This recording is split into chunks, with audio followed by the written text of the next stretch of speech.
Hello and welcome.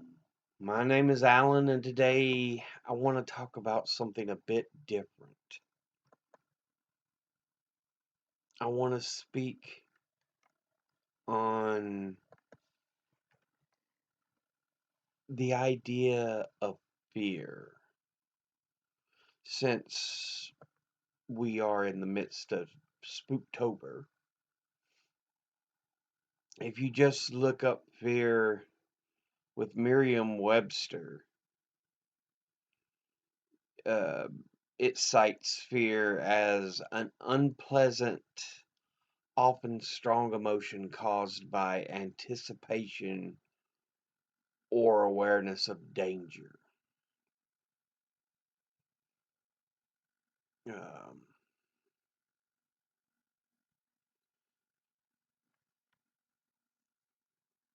so, yeah.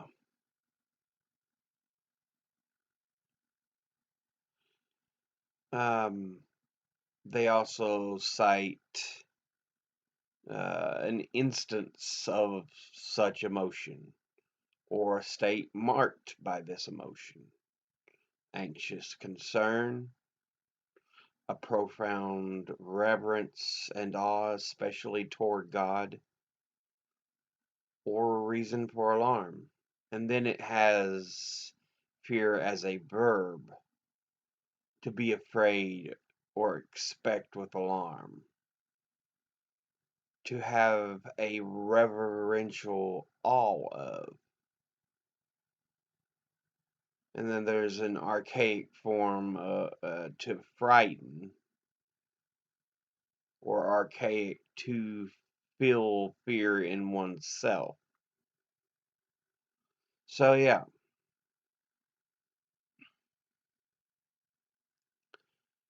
essentially, the biggest idea, though, is an emotion caused by a sense or expectation of danger.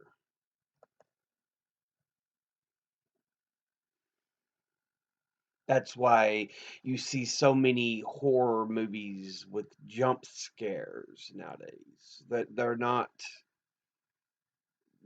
the building of anticipation like in the days of Hitchcock. There's a lot that just want to go jump scare,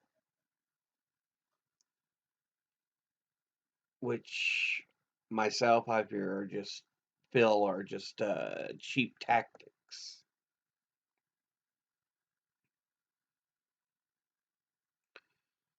Um, if you look up what fear can cause,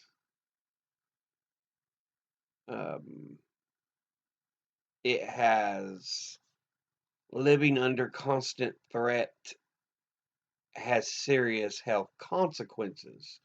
The impact of chronic fear. And one, physical health.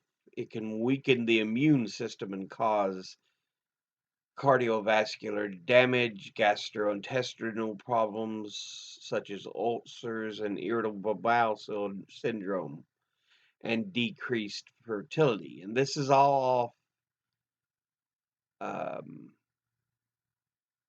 takingcharge.csh.umn.edu. Um, can lead to accelerated aging and premature death. Second one, it affects memory. Fear can impair formation of long-term memories and cause damage to certain parts of the brain, such as the hippocampus. And they could even make it tougher for a person to regulate fear and cause them to be anxious the majority of the time. Um, three, it has brain processing and reactivity it can affect. Fear can interrupt processes in our brain that allow us to regulate emotions, read nonverbal cues, and other information presented to us,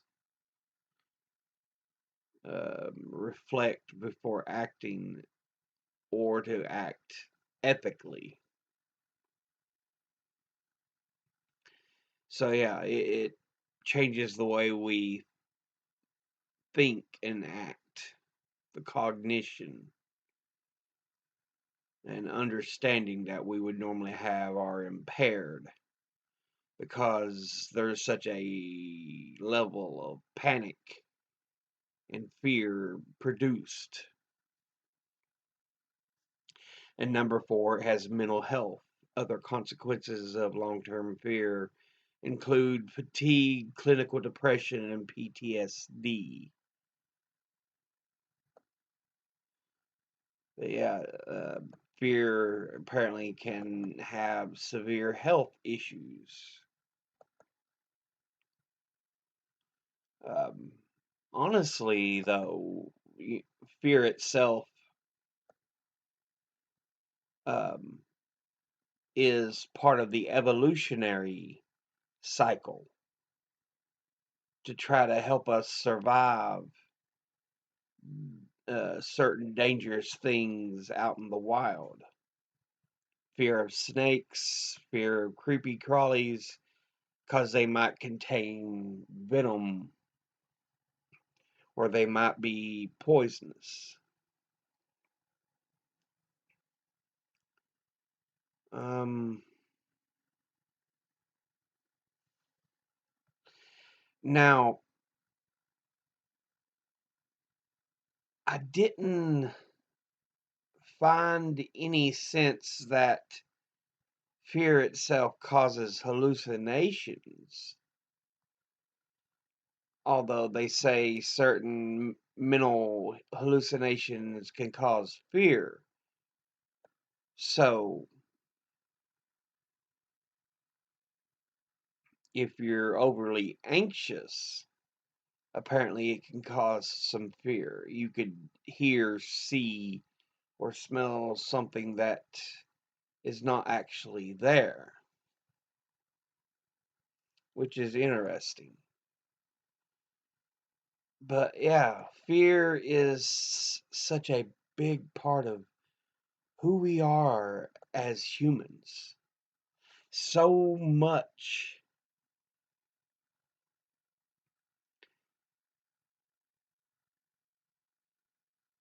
And we often use the experiences we've had with fear to explain the world around us.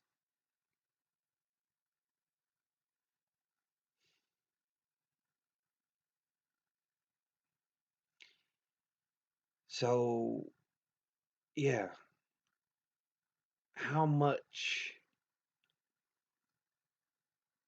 of these traditions we have are just those brought about by fear from ancestors, the predecessors,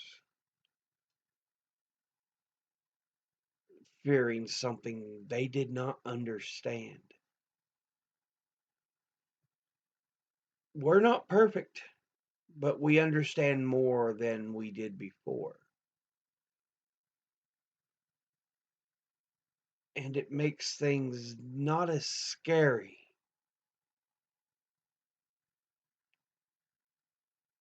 but we are more aware.